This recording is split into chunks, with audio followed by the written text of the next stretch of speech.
ಇದೆಂತ ಇಕ್ಕಟ್ಟಿನ ಪರಿಸ್ಥಿತಿ ಭಾರ್ಗವಿ. ಗೆದ್ರೂ ಖುಷಿ ಇಲ್ಲ, ಕೈಗೆಲ್ಲ ಸಿಕ್ಕಿದ್ರೂ ಮನ್ಸಿಗೆ ನೆಮ್ಮದಿ ಇಲ್ಲ. ಪಾರ್ಥ, ನಾನು ಈ ಮಡ್ಲಲ್ಲಿ ಒಂದೆರಡು ನಿಮಿಷ ಮಲಗ್ಬೋದಾ?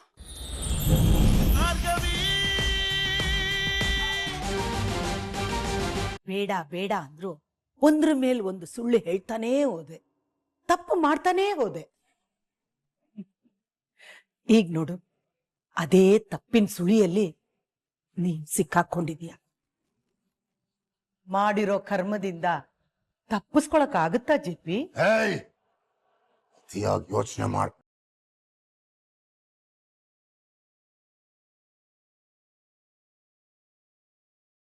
ನಾನು ಕೋರ್ಟಿಂದ ಆಚೆ ಹಾಕಿರೋ ಆ ರವೀಂದ್ರನ್ನ ಮತ್ತೆ ಕೋರ್ಟ್ ಕರ್ಕೊಂಡ್ಬರ್ತಾಳ? ಇಂಪಾಸಿಬಲ್.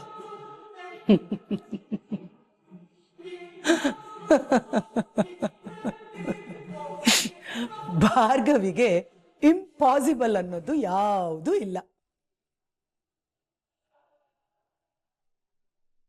ನಿನಗಾಗಿರೋ ಸೋಲಿಗಿಂತ ದೊಡ್ಡ ಶಿಕ್ಷೆ ನಿನಗೇ ಸಿಕ್ಕಿದೆ. ಏನ್ ಗೊತ್ತಾ? ಇನ್ನು ಮುಂದೆ ಅನ್ಯಾಯ ಮಾಡಿದ್ರೆ ಸಿಕ್ಕಾಕೊಳ್ತೀನಿ ಅನ್ನೋ ಭಯದ ಬೀಜನ ಭಾರ್ಗವಿ ನಿನ್ನ ಮನಸ್ಸಲ್ಲಿ ಬಿತ್ತಿದ್ದಾಳೆ. ಅದೇ ಭಾರ್ಗವಿಯ ದೊಡ್ಡ ಗೆಲುವು.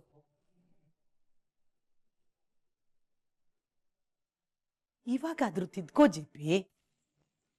ಇವತ್ತು ಕೇವಲ ಒಬ್ಬ ಲಾಯರ್ ಆಗಿ ಸೋತಿದೀಯ, ನಾಳೆ ಒಬ್ಬ ಮನುಷ್ಯನಾಗಿ ಎಲ್ರ ಮುಂದೆ ಸೋತೋಗ್ತೀಯ. ಹಾಗಾಗ್ಬಾರ್ದಲ್ವಾ? ಎಲ್ಲಾ ತಾಯಂದ್ರಿಗೂ ತನ್ನ ಮಕ್ಕಳು ಸಜ್ಜನರಾಗಿ ಚೆನ್ನಾಗಿರ್ಬೇಕು ಅನ್ನೋ ಆಸೆ ಇರುತ್ತೆ. ಜಿಪಿ, ಅದೇ ಆಸೆಯಲ್ಲಿ ಕೇಳ್ತಿದ್ದೀನಿ ಕಣೋ.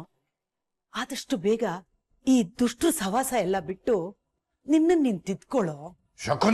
ಸಾಕು ಜಿಪಿ, ಈಗಾಗ್ಲೇ ನೀನ್ ತುಂಬಾ ಕಿರ್ಚಾಡಿದೀಯ, ಅದರಿಂದ ಏನು ಪ್ರಯೋಜನ ಇಲ್ಲ. ನಿನ್ನನ್ನ ನೀನು ಸಮರ್ಥನೆ ಮಾಡ್ಕೊಳ್ಳೋದನ್ನ ಬಿಟ್ಟು ಶಾಂತವಾಗಿ ನಾನು ಹೇಳೋದ್ರ ಬಗ್ಗೆ ಯೋಚನೆ ಮಾಡು.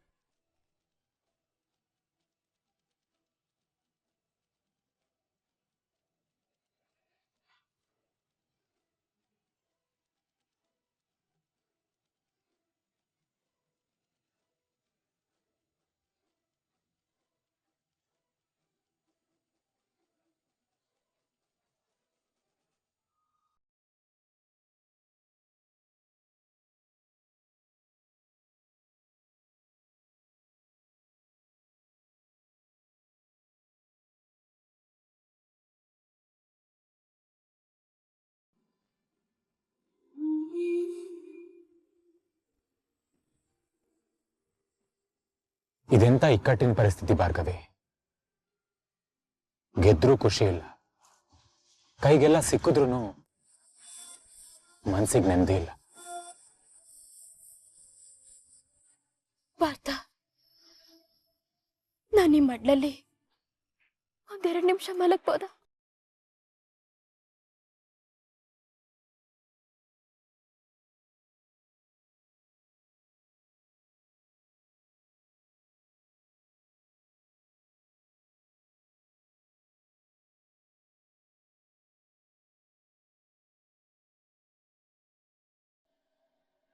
ನಿಮ್ಗೆ ನಾನಂದ್ರೆ ಅದೆಷ್ಟು ಪ್ರೀತಿ ಅಂತ ನನಗೆ ಗೊತ್ತು ಪಾರ್ಥ.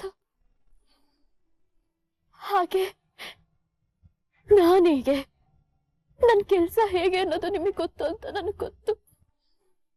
ಸಂಧ್ಯನ್ಗಾದ ಅನ್ಯಾಯ ನನಗೆ ಬರೀ ಒಂದು ಕೇಸ್ ಆಗಿರ್ಲಿಲ್ಲ, ಪರ್ಸನಲ್ ಆಗಿ ಪ್ರೊಫೆಷನಲ್ ಆಗಿ ಎಲ್ಲಾ ಥರದಲ್ಲೂ ಬರೀ ಅದ್ರ ಬಗ್ಗೆನೇ ಯೋಚನೆ ತುಂಬಿಕೊಂಡಿತ್ತು. ಕೊನೆಗೂ ನ್ಯಾಯ ಕೊಡ್ಸದ್ವಿ.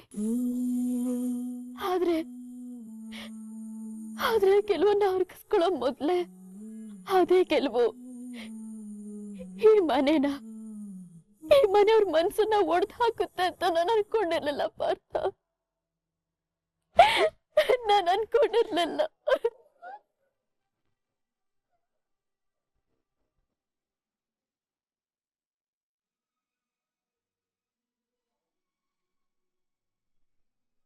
ನಾನ್ ನಿಮ್ಗೆ ಇದನ್ನ ಹೇಳಿದಿರೋ ಇಲ್ವೋ ಗೊತ್ತಿಲ್ಲ ಪಾರ್ಥ.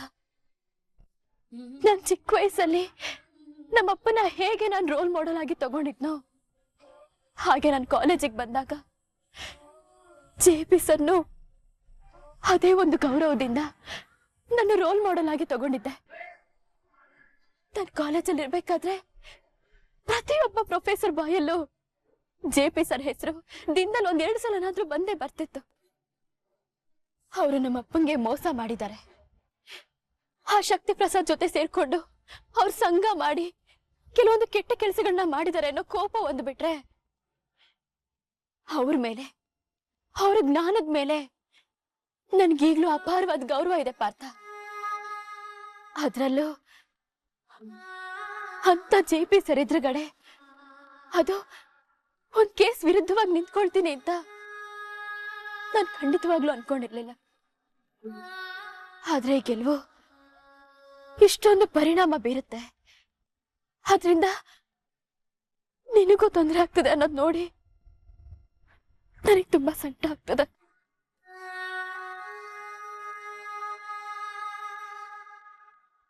ನೋಡಿ ಭಾರ್ಗವಿ, ನೀವು ಯಾವ ತಪ್ಪನ್ನು ಮಾಡಿಲ್ಲ, ಯಾರಿಗೂ ಅವಮಾನನೂ ಮಾಡಿಲ್ಲ, ಅಗೌರವನೂ ತೋರಿಸಿಲ್ಲ.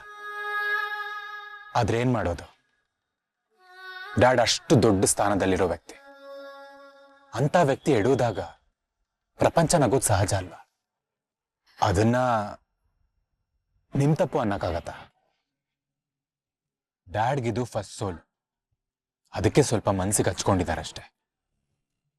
ಅದೇನೇ ಆಗಿದ್ರು ಆ ವಿಷಯಗಳನ್ನ ಕೋರ್ಟ್ನಲ್ಲೇ ಬಿಟ್ಟು ಮನೇಲಿ ನಿನ್ ತಂದೆ ಆಗಿರ್ತಾರೆ ಅಂತ ನಾನು ಅನ್ಕೊಂಡಿದ್ದೆ. ಕೇಸ್ ಮುಗಿದ್ಮೇಲೆ ಆ ಕೇಸ್ನ ಎಳ್ದಾಡಲ್ಲ ಅಂತ ಅನ್ಕೊಂಡಿದ್ದೆ. ಲಾಯರ್ ಆಗಿ ನಮ್ ಬೆಂತಟ್ಟಿಯವರು ಪ್ರೋತ್ಸಾಹ ಮಾಡದೇ ಇದ್ರು ಪರವಾಗಿಲ್ಲ, ಆದ್ರೆ ಮನೇಲಿ ನಿಮ್ಮ ತಂದೆಯಾಗಿ ನಮ್ಗೆ ಆಶೀರ್ವಾದ ಮಾಡಿದ್ರು ಅಷ್ಟೇ ಸಾಕಿತ್ತು.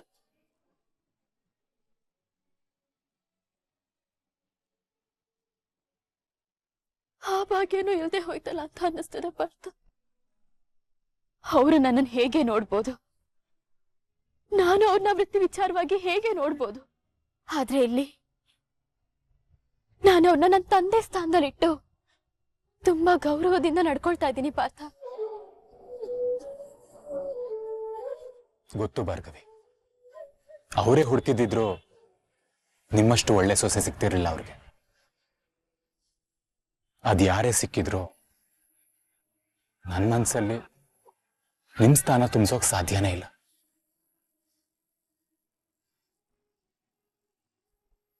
ಅವ್ರಿಗೆ ಬೇಜಾರಿರೋದು ನನ್ನ ಮೇಲೆ. ಸ್ವಂತ ಮಗ ತನ್ನ ವಿರುದ್ಧ ನಿಂತಿದ್ದಾನೆ ಅನ್ಕೊಂಡಿದ್ದಾರೆ. ತಪ್ಪು ನಂದೆ.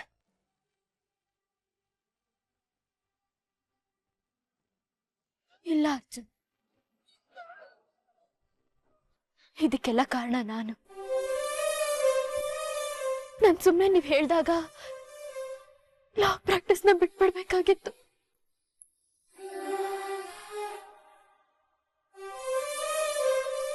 ಹಾಗೇನಾದ್ರೂ ಬಿಟ್ಟಿದ್ರೆ ನನ್ನ ಉಸಿರು ನಿಂತು ಹೋಗ್ತಿತ್ತು.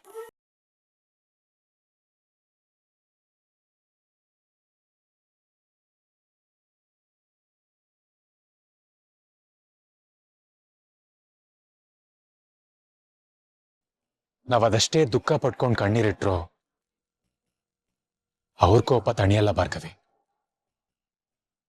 ಅವ್ರ ಕೋಪ ತಣಿಯೋವರೆಗೂ ನಾವು ದೂರ ಇರೋಣವಾ?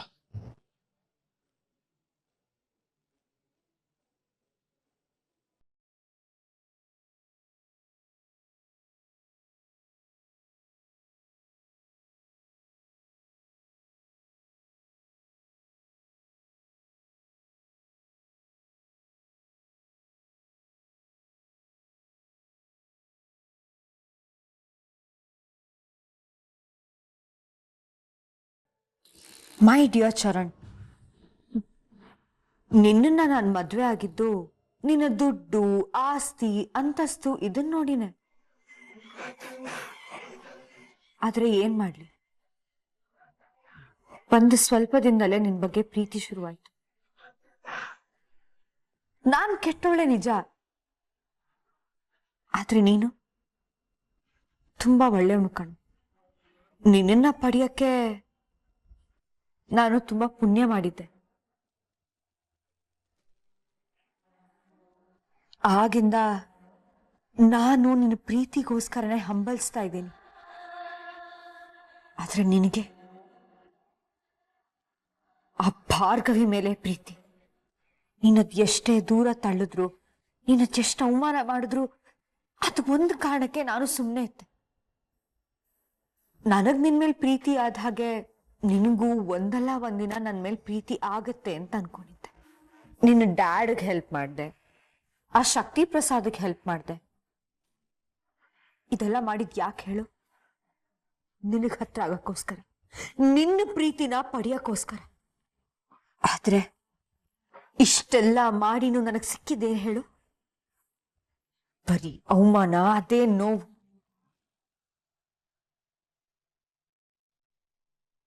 ಏನು ದೂರನಾ? ಏನ್ ಮಾತಾಡ್ತಿದ್ದೀರಾ ಪಾರ್ಥ? ನಾವ್ ಮನೆಯಲ್ಲೆಲ್ಲ ಬಿಟ್ಟು ಇನ್ನೆಲ್ಲಿಗೆ ಹೋಗಕ್ ಸಾಧ್ಯ?